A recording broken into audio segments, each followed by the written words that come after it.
Today, we are diving into one of the most fascinating, just absolutely chaotic and contradictory periods in English history, the Regency. And we're going to do it by looking at sources from the time to see how an era of brilliant, over-the-top excess and just brutal, grinding poverty could exist at the very same moment. So let's set the scene. The year is 1811, and the Regency era doesn't start with a huge celebration. It begins with a strange, quiet, and honestly pretty sad whisper. This was the daily update on the health of King George III. The kingdom's ruler was, well, he was losing his mind, slipping into a permanent state of mental illness, totally lost to his family and his people. So yeah, there was a king on the throne, but he was really just a shadow. Okay, so here's our roadmap. First, we'll see how the king's fading light made way for a new son, his son, the Prince Regent. Then, you and I are going to crash his absolutely spectacular party before we step outside to see the much, much harsher realities of daily life. From there, we'll explore why the whole nation felt like it was in a crisis. And finally, we'll try to make sense of this wild age of contradiction. Right, so before this new, glitzy era could really kick off, the old one had to fade away. And the story of how that happened, it's actually pretty heartbreaking. Just try to picture this for a second. The King of England, blind, his mind failing him, and his only comfort is playing old songs from memory on Handel's personal harpsichord. He was basically a ghost in his own palace, and that, right there, creates this huge power vacuum at the very top. And do you know who stepped right into that vacuum? His son. And wow, did he ever make an entrance? The Prince of Wales, the man who would become the Prince Regent, was a totally different kind of guy.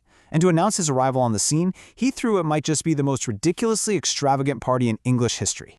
The price tag for this one night, a jaw-dropping £15,000. You have to remember, this is 1811. The country is neck-deep in the super expensive Napoleonic Wars. This kind of money for a party, it was a massive, and for a lot of people, a pretty insulting statement of just how much wealth and power he had. And the guest list was, a who's who of everybody who mattered. 2,000 of the most powerful people in the country. All the nobility, high society, even the exiled French royal family. They were all crammed into Carlton House for this thing. The details of this party are they're almost hard to believe. The main banquet table had an actual flowing stream running down the middle of it, complete with live gold and silver fish swimming around. The rooms were packed with thousands of lights, flowers that made the air thick with perfume, and tables just groaning under the weight of solid gold plates. This was not just a party, it was a performance. It was a show designed to completely blow your mind. And you know what? It totally worked. A reporter from the Times who was there called the whole scene magically impressive. If you were lucky enough to be inside Carlton House that night, it must have felt like you'd walked into another world, a fairy tale of wealth and power. But what was happening right outside those palace walls? Because for every single person sipping champagne at that party, there were thousands, millions living in a completely different world. This was, without a doubt, a tale of two Englands living right on top of each other. I mean, look at this. While the rich and powerful are oohing and awing over a little river full of fish on their dinner table, a prisoner just a few miles away is literally dying from cold and starvation. While ladies are putting on their diamond tiaras, two women freeze to death on the outside of a coach in the middle of a brutal winter. This clash, this contrast, that's the absolute key to understanding this entire era.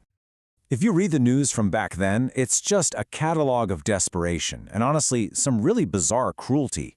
A woman is robbed and left tied to a tree to freeze to death. A guy dies from a stupid bet.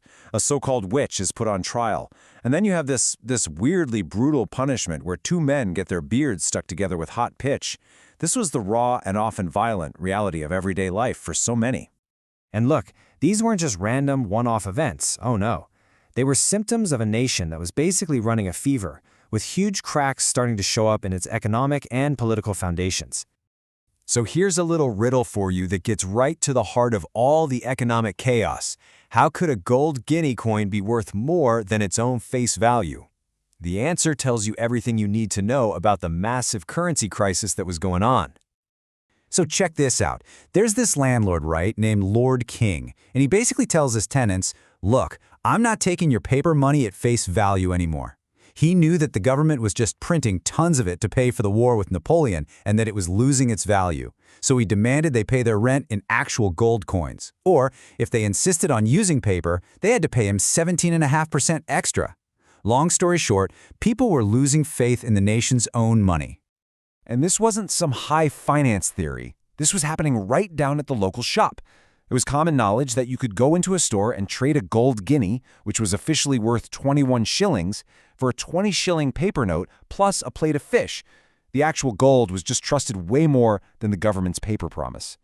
And it wasn't just the money that was a mess. You had corruption at the highest levels of politics. You had the Luddites, workers who were so desperate about new industrial machines taking their jobs that they started smashing them to pieces.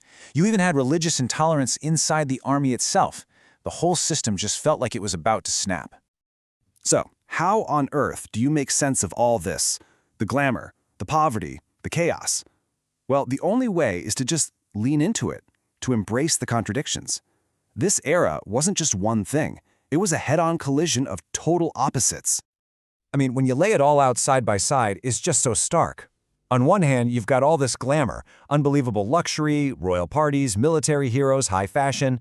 But on the other hand, you've got the grit. People starving and freezing to death, food riots, horrific crime, and a king who's gone mad, hidden from public view. And these weren't two different countries. This was the same England at the exact same time. At the end of the day, the Regency was an age of incredible cultural achievement, right alongside devastating social inequality. It was like a pressure cooker, and it was all led by a prince who was famous for his amazing parties, but not so much for his policies. And all of that leaves us with one last really fascinating question. How could an era that was so wild, so flamboyant, and so deeply divided lead directly into the super strict, buttoned-up Victorian age that came right after it? You know, maybe the sheer excess of one generation created a desperate need for the restraint of the next. Something to think about, right?